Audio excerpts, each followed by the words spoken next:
Okay guys, instructions for this assignment are pretty straightforward. Basically, all I need you to do is watch this video.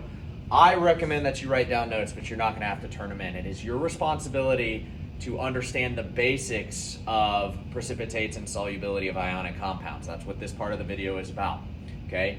It's a very extensive property that we'll be going over.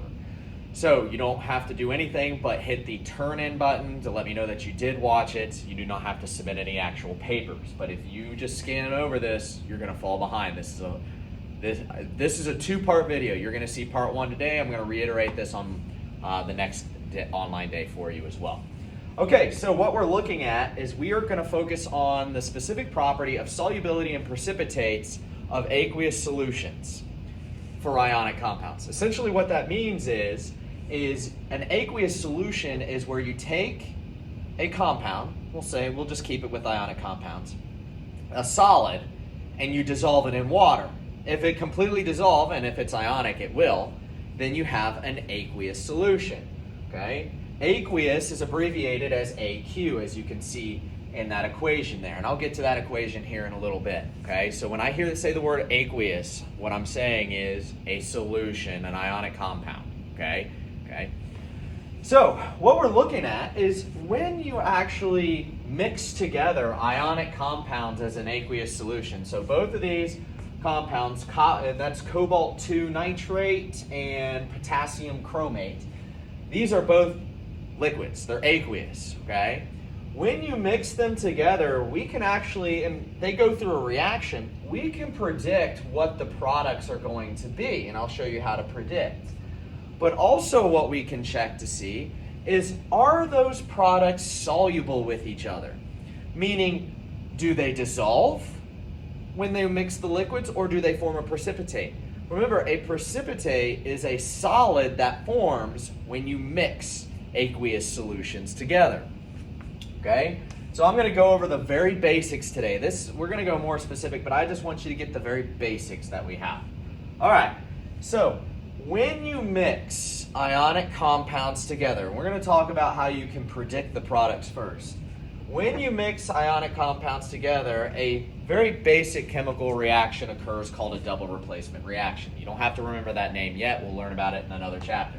But essentially what happens is the cations, there's the key, the cations in these compounds, so for this one it would be cobalt, and for this one it would be potassium, okay, the other ones are the anions, they actually will switch spots with each other. The potassium will now combine with nitrate, the cobalt will combine with chromate. So the first thing you always have to do when we check solubility is you have to tell me what products are created from this mixture, knowing that every time you mix them for solubility, the cations are switching positions. So that means if potassium bonds with nitrate, because it's switching, that means you have one product that is KNO3. And if you're like, how did you come up with that formula? Guys, you should be able to figure out and write and name, this is why it's so important, potassium and nitrate, what that formula will be. Meaning you should know the charge of potassium. Okay, I mean, you could literally look on a periodic table or your cheat sheet, and you should know the charge of nitrate. Potassium's +1, nitrate's -1, that's how we come with KNO3. The other product, and it doesn't matter which order you put these in, and we always put plus signs between our products, okay? Cobalt, and you should be able to look at this formula, this is cobalt-2. There's that 2 there, it hasn't been reduced. It's cobalt +2 reacting with chromate, which is a -2. So when you combine that, you get COCrO4. The 2's will cancel out. These are the products. Okay? That's the first step whenever you are predicting solubility. Okay? So after you predict the products correctly, and again, guys, I know that's really quick, but I just want to make this a quick video to introduce it. We'll go and practice again on Monday. Or, well, Monday if you're A through K, it would be a different video if you were L through Z. But anyway, what we need to do is we need to figure out when these products form, are they going to be soluble? And to do that, we have to use something called a solubility chart. So when we finish up the final answer that we're going to be, you notice how I talked about how the reactants, that's everything on the left side, are aqueous. We have to label these products as either aqueous or solid. Basically, we put parentheses right here and label them. And we have to check an ion cheat sheet, not an ion cheat sheet, a solubility chart to figure that out. Well, how do we even get to predicting solubility? Here's what you always need to do. You always want to look at the anions, okay? The only exception to that would be ammonium, but I'll get to that when we actually have that exception. You have to look at the anions to see if they are soluble with each other. And I'll show you how we do that. So, and you'll have to just remember this, okay? We're going to look at the anion of nitrate. We're going to look at the anion of chromate. Solubility chart will look like this. You never have to memorize it. You will always be given a solubility chart. Okay? What you will see is a solubility chart for ionic compounds essentially lists for you the ions that possibly could or could not be soluble together. Okay? It will say if that ion is soluble in the next column or insoluble. Soluble means it completely dissolves, meaning it does not form a precipitate. Insoluble means it will check to see. Insoluble essentially means it does not dissolve and it will form a precipitate. I had a brain freeze for a second. Well, how do you check? Like, what do you mean? Is it soluble, insoluble? Like, what are you comparing it with?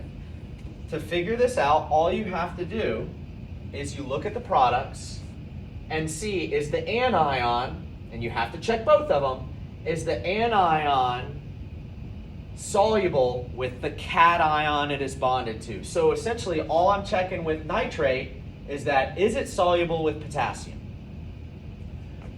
Then check chromate to see if it is soluble with cobalt. That's all you got to do. That's it. You don't need to compare these two with each other. The anion needs to just be compared with its cation. So, let's look at nitrate first. Here's nitrate, NO3 negative. Nitrate is soluble, meaning it does not form a precipitate, meaning it dissolves. However, the last column is the exceptions. Remember the exceptions to the rules, okay? The one things that break the rules necessarily. Exceptions will basically be the opposite of what the solubility is. So, what I mean is if something is soluble and there are exceptions, the ones that are listed in the exceptions will then be considered insoluble. That's what exceptions mean. Okay? So the nice thing about nitrate, it is soluble, meaning it does not form a precipitate, and there are no exceptions to that rule, meaning nitrate will never form a precipitate. So in our products, we have potassium binding to nitrate. Is it a precipitate? Does it form one? The answer is no. Why? Nitrate is soluble. So when we go back to our products, let me get to it. There we go. When we look at our products, this is what we were looking at. We would put parentheses down below it, aqueous. Aqueous means the solution will be liquid. It will not have a solid in it. Okay? And that's just for potassium nitrate. We have to also check cobalt to chromate. So again, we want to look at chromate. We have to find it on our solubility chart. Chromate's one of the ones I forgot to put in the chart, and it's down here. Chromate, CrO4 negative 2, that's the anion. It says chromates are usually insoluble. Insoluble means it does not dissolve, which means it does form a precipitate. However, there are exceptions. The exceptions are sodium chromate. Well, it's not sodium chromate we have. It didn't bond with sodium. Potassium chromate, ammonium chromate, and magnesium chromate. Meaning if you have any one of these 4 formulas as a product, then it would be soluble, meaning it does not dissolve, meaning it does dissolve, excuse me. So there would be no precipitate. So if you remember, our product, gosh dang it, our product is cobalt 2 chromate. So notice cobalt is not part of any of the exceptions to the rules.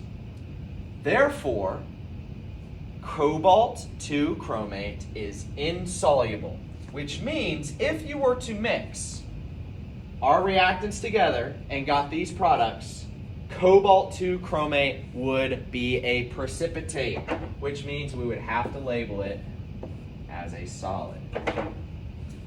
Okay? I am approaching the 11-minute mark. I'm out there, so I want to stop there. This is just to introduce. Okay? Watch this video a second time. I strongly recommend it. We will emphasize and reteach again on the next online day. Okay? So it may be confusing. The only thing you need to do is understand the basics here. You should see the ion cheat sheet attached to this video. Make sure you know how to use it. We'll again practice again the next day. Okay? Send me any questions you may have. I encourage you to do so. And don't forget, we have the bonus opportunity coming on starting Tuesday. Tuesday, Wednesday, Thursday, Friday next week. That's it. Basically a reminder that you don't have to schedule anything. Come after school, and it has to be right after school. Don't wait till 3 o'clock because I probably won't be here by then.